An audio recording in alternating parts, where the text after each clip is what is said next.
Olá, meninos e meninas, moços e moças, senhoras e senhores. Eu sou o professor Tiago de Sá e será um prazer acompanhá-los nesta videoaula, que hoje eu tenho o prazer de trazer resolução de questão, uma questão do Enem de 2021, quentinha para você.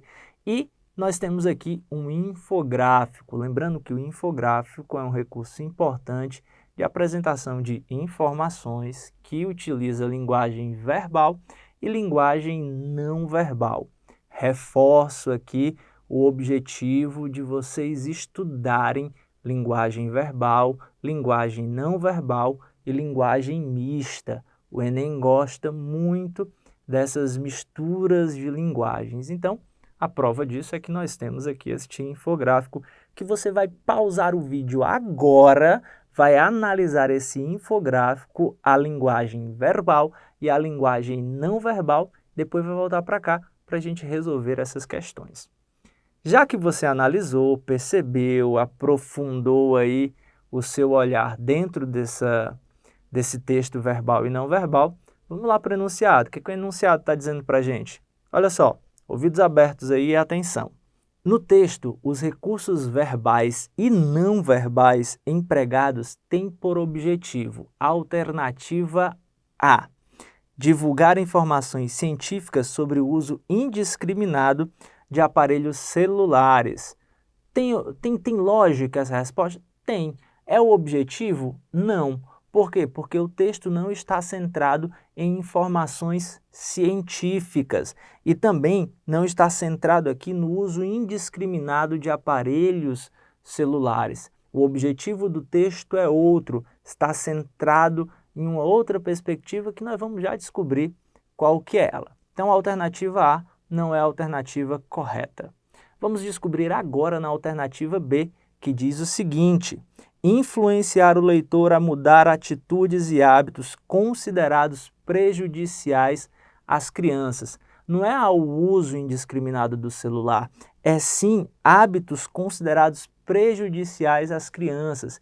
Então, esse infográfico traz para nós essa ideia de que, se não for bem manuseado o celular, isso pode gerar hábitos prejudiciais. Por que ele está falando sobre as crianças? Porque isso provoca uma evolução.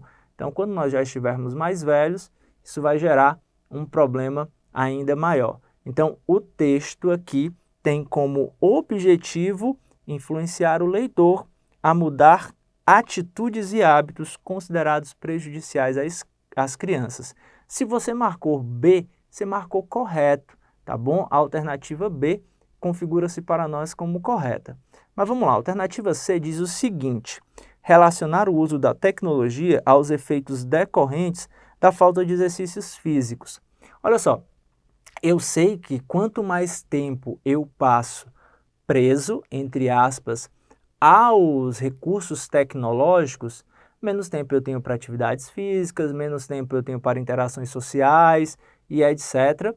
Porém, o texto não está com esse objetivo. Isso é uma obviedade de dentro da sociedade contemporânea? É, mas lembrando que as nossas respostas limitam-se às paredes do texto.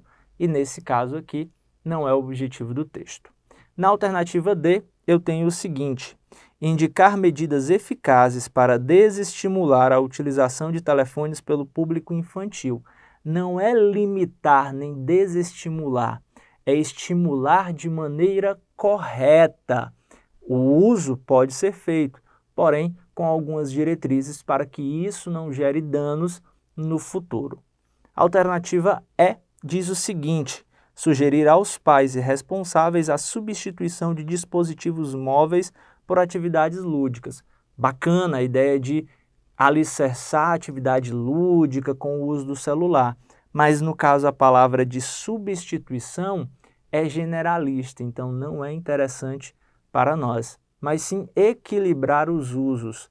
Então, a alternativa E também não é a correta. Reforço para você, a alternativa B é a alternativa certa. Se você ainda tem alguma dúvida, volta lá para o começo do vídeo, a dúvida persistiu, aprofunde os seus estudos, tá bom? De todas as formas, forte abraço e até breve.